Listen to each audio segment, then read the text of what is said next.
ಉತ್ತರ ಪ್ರದೇಶದ ಹತ್ರಾಸ್ನಲ್ಲಿ ಕಾಲ್ತುಳಿತದಲ್ಲಿ ಸತ್ತವರ ಪೋಸ್ಟ್ ಮಾರ್ಟಮ್ ಮರಣೋತ್ತರ ಪರೀಕ್ಷೆ ಮಾಡಿದ ವೈದ್ಯರೇ ಶಾಕ್ ಆಗಿ ಹೋಗ್ಬಿಟ್ಟಿದ್ದಾರೆ. ಒಂದು ಕ್ಷಣ ಅವ್ರ ಕೈ ನಡಗಿದೆ. ಅಷ್ಟು ಹಿಂಸೆ ನರಳಾಟದಿಂದಾಗಿ ಸತ್ತಿದ್ದಾರೆ ಕಾಲ್ತುಳಿತಕ್ಕೆ ಒಳಗಾದ ಮಂದಿ 121 ಜನ. ಪೋಸ್ಟ್ ಮಾರ್ಟಮ್ನ ರಿಪೋರ್ಟ್ನಲ್ಲಿ ಒಂದಷ್ಟು ಬೆಚ್ಚಿ ಬೀಳಿಸುವ ಅಂಶಗಳು ಕೂಡ ಇದೆ. ಅದನ್ನು ಗಮನಿಸ್ತಾ ಹೋಗೋಣ. ಬಾಬಾ ಸತ್ಸಂಗಕ್ಕೆ ಬಂದು ಸತ್ತವರ ಸಂಖ್ಯೆ 123. ಆ ಪೈಕಿ 113 ಮಂದಿ ಮಹಿಳೆಯರು, 7 ಮಕ್ಕಳು, 3 ಪುರುಷರು ಸಾವನ್ನಪ್ಪಿದ್ದಾರೆ. ಅಲ್ಲಿಗೆ ಮಹಿಳೆಯರ ಸಂಖ್ಯೆ ಅತ್ಯಧಿಕ, ನಂತರದಲ್ಲಿ ಮಕ್ಕಳು ಹಾಗೆ ಪುರುಷರು. ಪೋಸ್ಟ್ ಮಾರ್ಟಮ್ ರಿಪೋರ್ಟ್ ಅದರ ಅಂಶಗಳನ್ನು ಕೇಳಿಸ್ಕೊಂಡ್ರೆ ನಿಮಗೂ ಕೂಡ ಒಂದು ಕ್ಷಣಕ್ಕೆ ಇಂಥ ಸಾವು, ಅದರಲ್ಲೂ ಸತ್ಸಂಗಕ್ಕೆ ಹೋಗಿ ಆ ಮಾತುಗಳನ್ನು ಕೇಳಿ ಜೀವನವನ್ನು ಹಸನಾಗಿಸ್ಕೊಳ್ಳೋಣ ಅನ್ನೋ ಭರವಸೆಯಲ್ಲಿ ಹೋದವರ ಸಾವು ಇಷ್ಟು ದಾರುಣವಾಗಿ ಇರಬಹುದಾ ಅಂತ ಹೇಳಿ ಅನ್ನಿಸಿದ್ರೂ ಕೂಡ ಆಶ್ಚರ್ಯ ಇಲ್ಲ. ಬರೋಬ್ಬರಿ 74 ಜನ ಉಸಿರುಗಟ್ಟಿ ಪ್ರಾಣ ಬಿಟ್ಟಿದ್ದಾರೆ ಅಂತ ಹೇಳಿ ಹೇಳ್ತಾ ಇದೆ ಮರಣೋತ್ತರ ಪರೀಕ್ಷೆ. ಅಂದರೆ ಕಾಲ್ತುಳಿತಕ್ಕೆ ಒಳಗಾದಾಗ ಉಸಿರಾಡ್ಲಿಕ್ಕೆ ಆಗದೆ ಸಾವನ್ನಪ್ಪಿದ್ದಾರೆ ಅಂತ. ಒಬ್ರು ಬಿದ್ರು ಅಂತಂದ್ರೆ ಅವ್ರ ಮೇಲೆ ನಡ್ಕೊಂಡು ಹೋದವ್ರು ಎಷ್ಟೋ ಜನ, ಓಡ್ಕೊಂಡು ಹೋದವ್ರು ಎಷ್ಟೋ ಜನ, ಎಷ್ಟು ಜನ ಇದ್ರು ಅಂತಂದ್ರೆ ಉಸಿರಾಡ್ಲಿಕ್ಕೂ ಕೂಡ ಅವ್ರಿಗೆ ಅವಕಾಶ ಸಿಕ್ಕಿಲ್ಲ ಕೆಳಗೆ ಬಿದ್ದವ್ರಿಗೆ. ಹಾಗೆ ಉಸಿರಾಟಕ್ಕೂ ಆಗದಂತೆ ಸಾವನ್ನಪ್ಪಿದ್ದಾರೆ. ಅದರಲ್ಲಿ 31 ಮಹಿಳೆಯರ ದೇಹದ ಮೂಳೆಗಳು ಮುರಿದು ಹೋಗಿದೆ. ಕಾಲ್ತುಳಿತ ಆದ ಸಂದರ್ಭದಲ್ಲಿ ಮೃತಪಟ್ಟ ಮಹಿಳೆಯರ ಪೈಕಿ 31 ಜನ ಮಹಿಳೆಯರ ಮೂಳೆಗಳೇ ಮುರಿದು ಹೋಗಿದೆ. ಈ ಮೂಳೆಗಳು ಮುರಿದಿರೋದು ಕೆಲವರಲ್ಲಂತೂ ಹೃದಯ ಭಾಗವನ್ನ ಚುಚ್ಚಿದೆ ಅಂತ ಹೇಳಿ, ಮೂಳೆಗಳು ಬ್ರೇಕ್ ಆಗಿ ಹೃದಯವನ್ನ ಚುಚ್ಚಿದೆ ಅಂತೆ, ಹೃದಯದ ಒಳಗೆ ನುಗ್ಗಿದೆ ಮೂಳೆಗಳು ಅಂತ. ಅಷ್ಟರ ಮಟ್ಟಿಗೆ ಕಾಲ್ತುಳಿತ ಆಗಿದೆ ಪ್ರದೇಶದಲ್ಲಿ.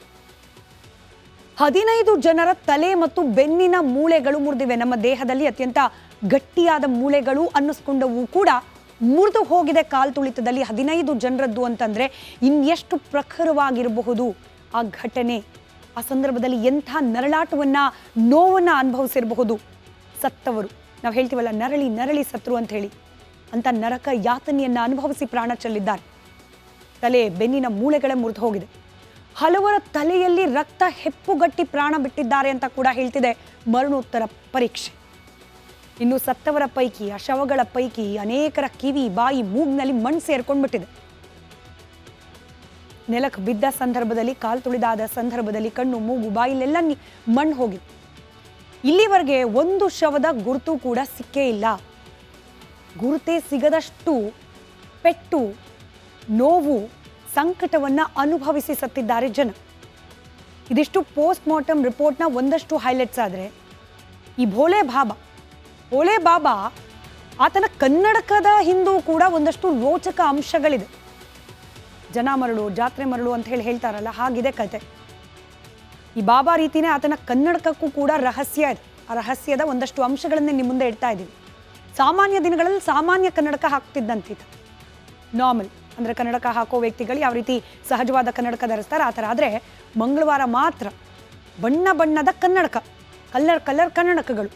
ಒಂದೊಂದು ಬಣ್ಣದ ಕನ್ನಡಕದ ಹಿಂದೆ ಒಂದೊಂದು ರೀತಿಯ ಕಥೆ ಆತನೇ ಹೇಳ್ತಾ ಇದ್ದಿದ್ದು.